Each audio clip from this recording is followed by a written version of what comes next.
Okay, and after a year of not posting anything, I have finally returned, and now I will be bringing a series of video game reviews.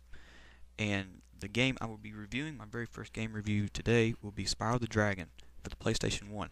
And I will be doing the second and the third one after this, and I'll be doing a group of older games I grew up with.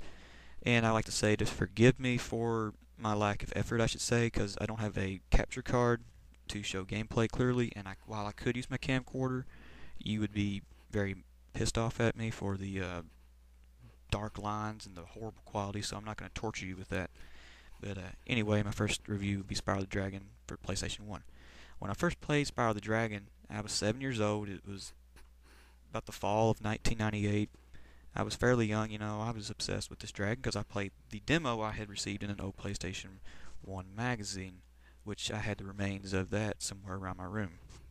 Now, the demo itself for the game, which I received in that magazine, it really impressed me.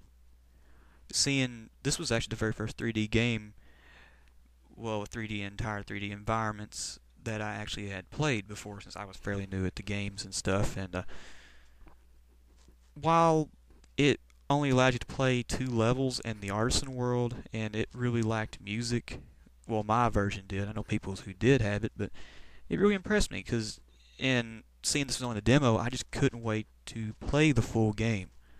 And I waited for months upon months until finally I was at a Kmart one day and I seen it released, and I bought it for about $35, which that was about probably what games costed back then, which was expensive, but we take $35 for a game any day compared to the $60 to $70 for what they cost now.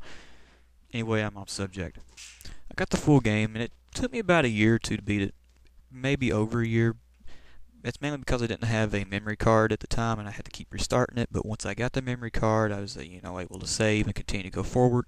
Now I can beat the game in less than a day, with no problem at all. But anyway, the story to the game is really, really simple. The opening cutscene is probably about a minute to a minute and a half long, if not that long at all. And there's not that many characters. But if you guys don't know the story, I'm going to go ahead and say it if you don't know it. It's about a creature named Nasty North who gets mad at the dragons.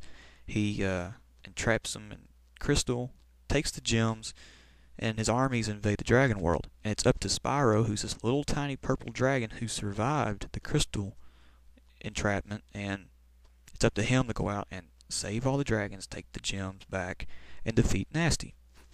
It's a really simple storyline, and there's not that many. There's probably only like 3 cutscenes throughout the whole game. I'm gonna go ahead and say all the good things about it, which is about everything I really got to say about it, since there's probably like only 2 bad things I've got to say about it, which I'll get to in a minute. But the number one plus I must say about this game is the fantasy element to it. Its originality for its time. Well, yeah, it probably did. It's probably like something else at the time, but I don't know. This is just my opinion of it. But and another plus about it, apart from the enemies and the environment stuff, it's very simple to control. You can run, walk, flame, and charge. That's all you can do on the controller wise and stuff. You can glide. You press X and there you can glide, and in later levels you can charge down these ramps and do a supercharge.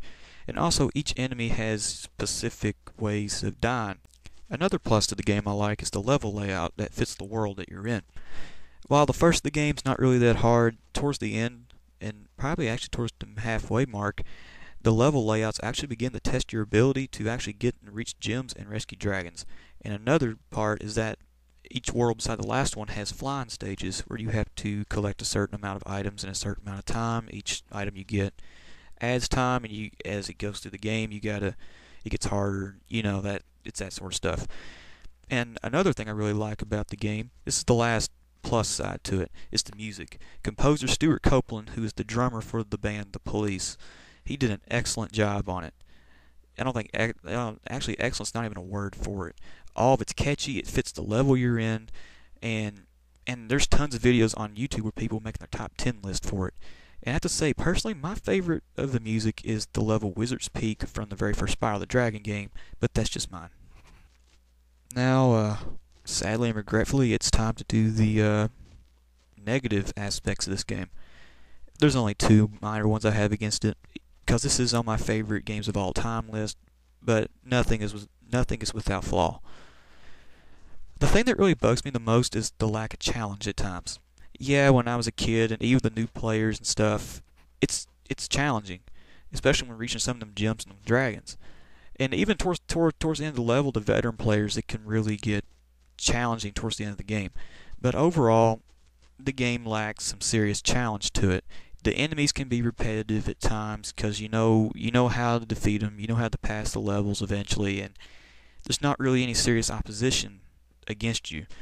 While in Spyro 2 and Spyro 3, I think they really realized that, and I'm just going to go ahead and say that they really took the time and effort to make the game hard at times, and those of you who have played it know it. Well, the second and final negative thing about it is the fact that the story just doesn't really go that much in depth. It's like, here's the situation, deal with it, beat the game. They don't really give that much backstory about it. You don't really know that much about Spyro, even though the sequels to it really do improve on it. So, and I gotta admit that the very first Spyro game, even though for these two minor flaws, the sequels really do fix it. So, and I have nothing against none of the Spyro games at all. Nothing against this one, and it's still my favorites. But those are just two minor complaints, and those things are fixed in the later game series. And those are my good and bad aspects on Spyro the Dragon. Mostly good. It's, in my opinion, it's a nearly flawless game, but it has its flaws. It's all my favorites, like I said, and it spawned two really great sequels that really improved it, which I will do those in the future. Spyro 2's Ripto's Rage will be my next review when I get the time to do it.